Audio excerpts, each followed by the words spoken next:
Guys, welcome to my channel. It's me Saptarshi Chakraborty. আজকের ভিডিওটা শুরু করলাম শখের পুরুষের বুকে শুয়ে। তো গাইজ আজকে তোমাদের জন্য নিয়ে আসলাম আমার বাপ্পির অফিসের থেকে পিকনিকে গিয়েছিলাম সেই পিকনিকের ব্লগটি। এই যে আমরা বাপ্পির অফিসে এসে বসে আছি, এখানে মাও বসে আছে, আর এই যে বাপ্পি হেঁটে হেঁটে ঘুরে ঘুরে সবার সঙ্গে কথা বলছে। বাপ্পির অফিসের যে স্টাফ অ্যান্ড কালিগসরা রয়েছে, বাপ্পিকে সবাই অনেক পছন্দ করে। এরপর আমরা বাসে উঠে যাই। আমরা একদম প্রথম দিকে কয়েকটা ফ্যামিলি চলে এসেছিলাম। আমি আর আমার হাজব্যান্ড একসঙ্গে বসেছি, আর ওই যে বাইরে বাপ্পি আরেকজন আঙ্কেলের সঙ্গে কথা বলছে। এখনও সবাই এসে পৌঁছয়নি বলে বাস ছাড়তে একটু দেরি হচ্ছিল, আর আমি তো সময় গুনে যাচ্ছিলাম যে কখন বাসটা ছাড়বে। রেডি হয়ে যেমন বাসায় বসে থাকতে ভালো লাগে না, তেমন রেডি হয়ে বাসের মধ্যে বসে থাকতেও একদম ভালো লাগে না। আর এই যে পেছনে আমার মা আর আমার বোন বসেছে। তো এটা ছিল হচ্ছে গুলশান 2-এ বাপ্পির অফিসের সামনে। তো বাস ছেড়ে দিল, এরপর আমাদেরকে দিয়ে দিল টিফিনের জন্য মাফিন, কেক আর জল। তারপর আমরা খেয়ে নিলাম, আর খেয়ে আমি একটা ঘুম দিলাম। ঘুম থেকে উঠেই দেখি আমরা পিকনিক স্পটে পৌঁছে গেছি। আর এসেই আমরা একটু ফ্রেশ হয়ে নিচ্ছিলাম, যেহেতু অনেকটা রাস্তা জার্নি করে গিয়েছি সেজন্যে। তো ফ্রেশ হয়ে এবারে আমরা যাব হচ্ছে ব্রেকফাস্ট করার জন্য, একদম ডিরেক্ট খাওয়া দাওয়ার জায়গা যেখানে সেখানে। রিসোর্টগুলো না এত সুন্দর হয়, বাপ্পির অফিসের প্রত্যেকটা পিকনিকই রিসোর্টে হয়। আর হ্যাঁ, এটা ছিল আমার বিয়ের পরে প্রথম পিকনিক। আমার বরকে নিয়ে গিয়েছি, আমার খুবই ভালো লেগেছে। আমার বিয়ের পর প্রথম বছরে আমরা যেতে পারিনি, কারণ আমার শাশুড়ি মা অসুস্থ ছিলেন, কিন্তু এই বছরে যেতে পেরে আমার খুবই ভালো লেগেছে। আমার না এই ভিডিওটা এডিট করতে গিয়ে এখন আবারও জায়গাটার কথা ভীষণ ভীষণ ভীষণ মনে পড়ছে। এই যে এখানে দেখতে পাচ্ছ, আমি আর মা হাঁটছিলাম আর গল্প করছিলাম। আমার মাকে কি মিষ্টি লাগছে, তাই না? তারপরে এই হাঁটতে হাঁটতে এত সুন্দর ফুল গাছটা দেখে আমি ক্যামেরাটা ঘুরিয়ে নিলাম, তোমাদের সঙ্গে শেয়ার করে নিলাম। আর আমার বরের হাতে একটা ব্যাগ দিয়ে দিয়েছি, ওটার মধ্যে আমাদের সবার শীতের পোশাকগুলো। আমার বরটা না ভীষণ ভালো, কোনো কিছুতে কোনো অভিযোগ করে না। সবাই কিন্তু এরকম একজনকেই চায়। ভগবানের অশেষ কৃপায় আমি পেয়ে গেছি। যাই হোক, এবার বরের গুণগান না গিয়ে পিকনিক স্পটের কথাটা বলি। বাপিদের প্রত্যেকটা অফিস পিকনিকে এরকম এই স্পটের মধ্যে হয় বা হচ্ছে রিসর্টের মধ্যে হয়। তো এখানে দেখো বাচ্চাদের খেলার জন্য একটা কিডস গেমিং জোন রয়েছে। শুধু এটাই না, পুরো রিসোর্টটাতে চারপাশেই এরকম স্পটের মতো রয়েছিল, গেমিং স্পট। তারপরে এই যে আমরা ব্রেকফাস্ট করতে ঢুকে পড়লাম। ব্রেকফাস্টটা ছিল বুফে সিস্টেমের। আমি নিয়ে নিয়েছিলাম একটা ডিম সিদ্ধ, তারপর একটু সবজি, রুটি, একটুখানি পাস্তা, এই সমস্ত কিছু, সাথে ক্রোসেন্ট আর চাও নিয়ে নিয়েছিলাম। এই যে সবাই মিলে একসঙ্গে ব্রেকফাস্ট করতে বসে আড্ডা দেওয়ার, গল্প করার মজাটাই আলাদা, ভীষণ ভালো লাগছিল।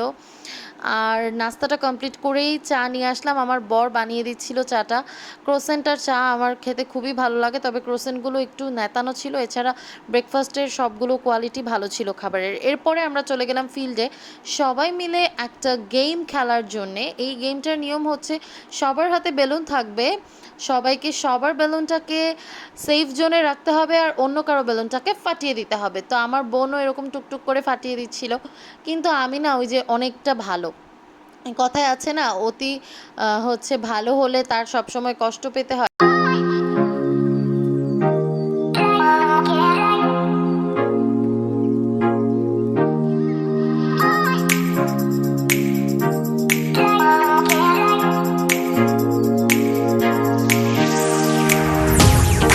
তাই না, আনন্দ তো কোনো কিছুর জন্য থেমে থাকবে না। তো এই যে দৌড়াচ্ছিলাম, খুবই ভালো লাগছিল যে সবাই সবার বেলুন ফাটাতে ব্যস্ত। আমি কারো বেলুন ফাটাই না, আমি শুধু দৌড়ে দৌড়ে আমার নিজের বেলুনটাকেই সেভ করে যাচ্ছিলাম। আর সেই মুহূর্তেই একজন আন্টি এসে আমার বেলুনটাকে ফাটিয়ে দিল। কি বলবো, আর এখনও পর্যন্ত কিন্তু আমি বেঁচে গেছি, এখনও আমার বেলুনটা কেউ ফাটায়নি। টুপ করে বেলুনটা ফাটিয়ে দিয়েছিল। বেলুনটা ফাটানোর পরে না আমার একটুখানিও মন খারাপ হয়নি, কারণ আমি চাচ্ছিলাম যে এসব খেলাধুলো তো প্রত্যেক বছর এসেই করি, এবার যেহেতু আমার হাজবেন্ডকে নিয়ে এসেছি, আমি একটুখানি ওর সঙ্গে আলাদা করে কোয়ালিটি টাইম স্পেন্ড করতে চাই। দুজন মিলে একটু একসঙ্গে হাঁটতে চাই, ঘুরতে চাই, গল্প করতে চাই। তারপরে এই তো গল্প করার জন্য চলে এসে বসে পড়লাম দোলনাতে। আমার দোলনা খুবই পছন্দ। আমার বোন চলে গেল বাচ্চাদের দোলনাতে দোল খাওয়ার জন্য, আর আমি বড়দের দোলনাতে দোল খাচ্ছি, মা আমাকে দোল দিয়ে দিচ্ছে। আমি ছোটোবেলা থেকেই বাপ্পিদের অফিস থেকে পিকনিক বলো বা কোনো পার্কে যাওয়া বলো বা এমনিতে বাপ্পি মার সঙ্গে ফ্যামিলি নিয়ে ঘুরতে যাওয়া বলো, দোলনা পেলেই বসে পড়ি। আমরা যখন ড্রিম হলিডে পার্কে গিয়েছিলাম সবাই মিলে, তখনও আমি দোলনায় বসেছিলাম। এই যে আমার বোনও বাচ্চাদের দোলনায় দোল খাচ্ছে, ভীষণ ভালো লাগছে দেখে আমার। আমিও ভীষণ ভালো মতো এনজয় করছিলাম সময়টাকে, আর আমার হাজবেন্ড ভিডিও করে দিচ্ছিল, আর ওইদিকে বাপ্পির অফিস কালিগদের সঙ্গে ছিল। এভরিওয়ান, আমরা এখন দোলনায় দোল খাচ্ছি। দেখতে পাচ্ছ তোমরা, দোলনায় দোল খাচ্ছি। আমার পা বড় হয় না, এটা তো বাচ্চাদের। এটা তো মানুষের জন্য না। আমরা ওইদিকে বাচ্চারা মানে আমাদের ফ্যামিলির বাচ্চা তো আমি, আমার হাজবেন্ড আর আমার বোন, তো আমরা হচ্ছে দোলনায় দোল খাচ্ছিলাম, আর বাপ্পি আর মা বসে দুজনের কোয়ালিটি টাইম স্পেন্ড করছিল, দুজন মিলে কত কথা বলছিল, কত গল্প করছিল। তো আমি বললাম মা তোমাদেরকে একটু ছবি তুলে দিই, বেশ ভালো লাগছে তোমাদের দুজনকে। তারপর মাও একটু চুলটা খুলে পোজ দিল, আর আমি ওনাদের ছবি তুলে দিলাম মা আর বাপ্পির।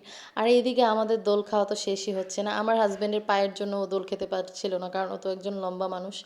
যাই হোক, তারপরে বাপ্পি আর মায়ের ছবি তুলে দিচ্ছি। দেখো আমার বাপ্পি চশমাটা ঠিক করে সুন্দর করে বসে পড়লো পোজ দেওয়ার জন্য। এরপরে আমার বাপ্পির অফিস কালিগের একজন ওয়াইফ, এই আন্টিটা খুবই ভালো। আন্টির সঙ্গে আমার যতবার দেখা হয় মনে হয় আমি নিজের ঘরের কোনো মানুষের সঙ্গে কথা বলছি। আমরা যাচ্ছি একটু রুমের দিকে, ব্যাগ রাখতে হবে সেজন্যে। তো চলো, আমার হাজবেন্ডের যাওয়ার একদমই ইচ্ছে নেই, তাই না? মাকে দেখো শুধু তোমরা, একদম নায়িকা হয়ে গেছে মা। আমার মায়ের চুল একসময় অনেক বড় ছিল, তখন মা চুল ছেড়ে রাখতো না, এখন আমাদের কথায় মা একটু একটু চুল ছেড়ে রাখে। সত্যি কি বলবো। তারপরে এই যে রুমে চলে আসলাম, রুমের দিকে একটা বারান্দা আছে, আমার বোনকে আমি এই জায়গায় কিছু ছবি তুলে দেব আর ভিডিওস করে দেব, আর আমার বোনও আমার বেশ কিছু ছবি তুলে দেবে, ভিডিও করে দেবে, সেজন্যই আসলে রুমে আসা। ওনাটা একটু সাইড করে নিলাম জাস্ট। এই আমার ছোট বোন। কোথায় তুই? তো এখানে এই রিসোর্টে আমাদেরকে একটা রুম দেওয়া হয়েছে, সেটা হচ্ছে সব লেডিসদের জন্য, যারা একটু চেঞ্জ করতে চাবে ড্রেসটা, কিংবা একটু মেকআপ করবে, একটু ফ্রেশ হবে সেজন্য। এখানে ওয়াশরুমও আছে, আর একটা বেড আছে। এখানে আমরা আমাদের সবার প্রয়োজনীয় ব্যাগ ট্যাগ জানিয়ে এসেছি, সেগুলো রেখেছি। এখানে কফি অ্যান্ড চায়ের ব্যবস্থা আছে, জল দেওয়া আছে। তো বারান্দাটা চলো, এত সুন্দর দেখো বারান্দাটা।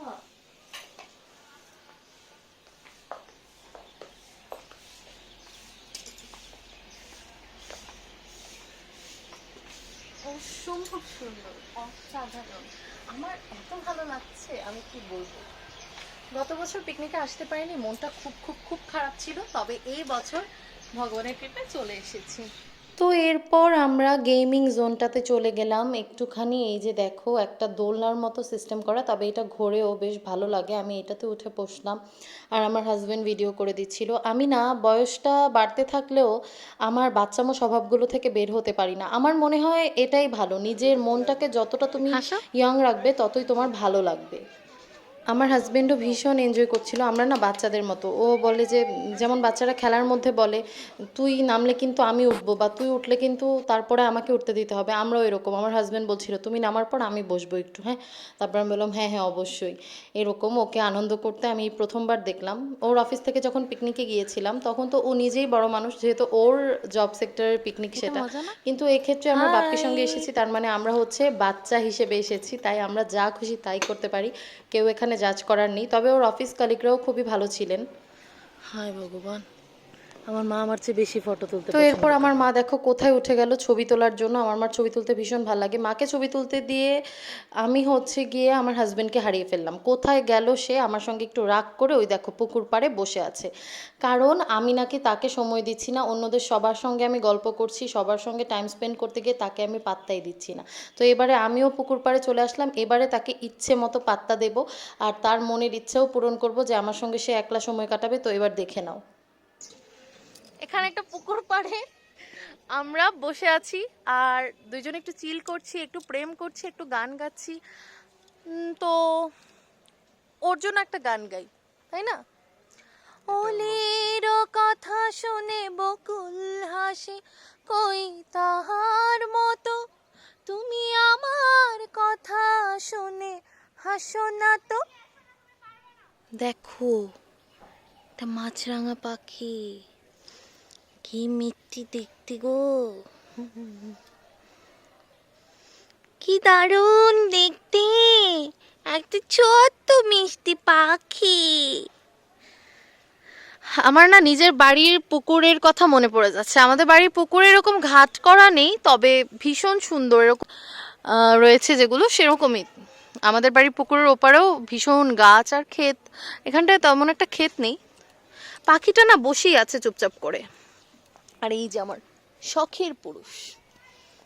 অনেক হাঁটাহাঁটি করলাম, অনেক ঘুরলাম, এবার একটু রেস্ট করার জন্য বসলাম। আসলে রুমে কেউই যেতে চাচ্ছে না, রুমটা হেঁটে অনেকটা দূর, সেজন্য আমরা যেখানে হচ্ছে ব্রেকফাস্টের সময় বসেছিলাম এখানেই লাঞ্চ হবে, তো এখানটাতেই বসলাম একটুখানি করে। আমার ভালোই লাগছে আজকে, আমার মুডটা ভীষণ ভালো। বিয়ের পর প্রথমবার আসলাম পিকনিকে। আমার মাকে একটু জিজ্ঞেস করি মায়ের অনুভূতি কি। বলো মা, তোমার অনুভূতি? আমার আজকে অনেক ভালো লাগছে, কারণ আমি আমার 2 বাচ্চা, আমার জামাই, আমার হাজব্যান্ড এবং আমরা সবাই একসঙ্গে আসছি, এসে আমরা ঘোরাঘুরি করছি। আমার হাজব্যান্ডের হচ্ছে পিকনিক। ওইদিকে আমার ছোট বোনের অবস্থাটা তোমাদেরকে জাস্ট দেখাচ্ছি, একটু দেখো। ছোট বোন এত ছবি তুলেছে, এখন একদম টায়ার্ড, তাই না?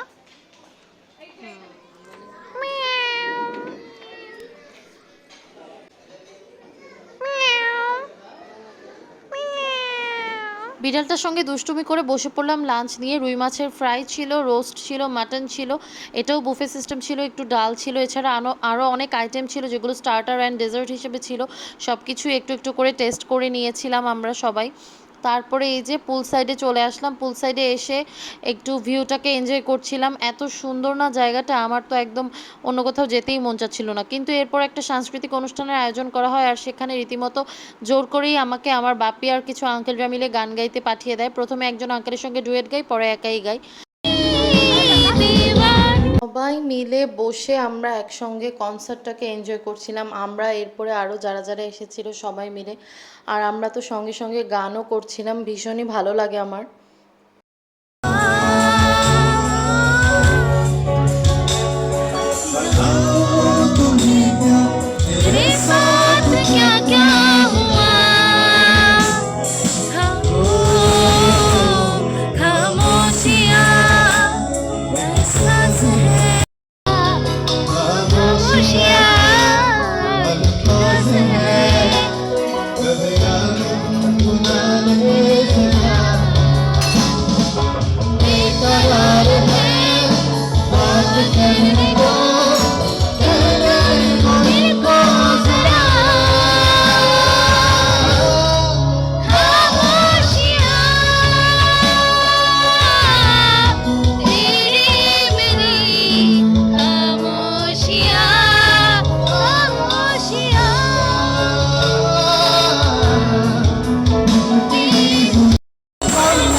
রিসোর্ট কর্তৃপক্ষ থেকেই সাংস্কৃতিক অনুষ্ঠানটার আয়োজন করা হয়েছিল, ওখানকার সিঙ্গারই গান গিয়েছিল। এরপর প্রাইজ গিভিং সেরিমনি হয়, এরপর আমরা চলে যাচ্ছি সবাই মিলে বাসায়।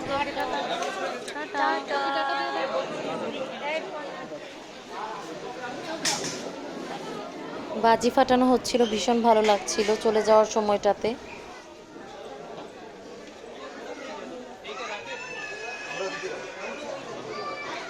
দেখতে দেখতে পিকনিকটা শেষ হয়ে গেল, আবার 1 বছর পর হবে। তো এভরিওয়ান, আমাদের পিকনিক শেষ, এখন আমরা বাসায় চলে যাচ্ছি। অ্যান্ড এই যে আমার মা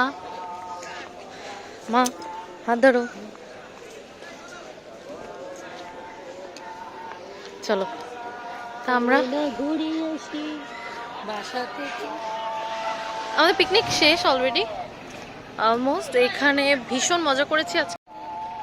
আমরা এখনই গাড়িতে উঠব মামেরা মিলে।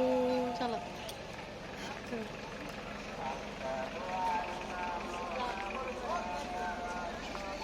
সারাটা দিন ভীষণ হই হুল্লোড় আনন্দ করে কাটালাম, সবার সঙ্গে দেখা হলো, সবাই ভীষণ আদর করছিল আমাকে আর আমার হাজবেন্ডকে নিয়ে সবাই অনেক প্রশংসা করছিল।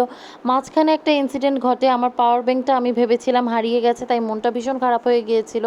আমার কাছে এক্সট্রা পাওয়ার ব্যাংক থাকলেও ওই পাওয়ার ব্যাংকটা আমার খুবই পছন্দের, পরে একজন আঙ্কেল বলল আমার কাছে আছে এটা সযত্নে, তারপর সেটা পেয়ে যাওয়ায় আবার মনটা ভালো হয়ে যায়। তো এরপর বাসে উঠে গান শুনতে শুনতে আমরা সবাই পৌঁছে গেলাম আবারও বাপ্পিদের অফিসে, যেখান থেকে আমরা বাসে উঠেছিলাম সকালবেলা সেই জায়গাটায়। এত টায়ার্ড লাগছে কি আর বলবো, এখানেও বেশ কিছু ছবি তুলে নিলাম। এই ছিল আজকের ব্লগটি, থ্যাঙ্কস ফর ওয়াচিং।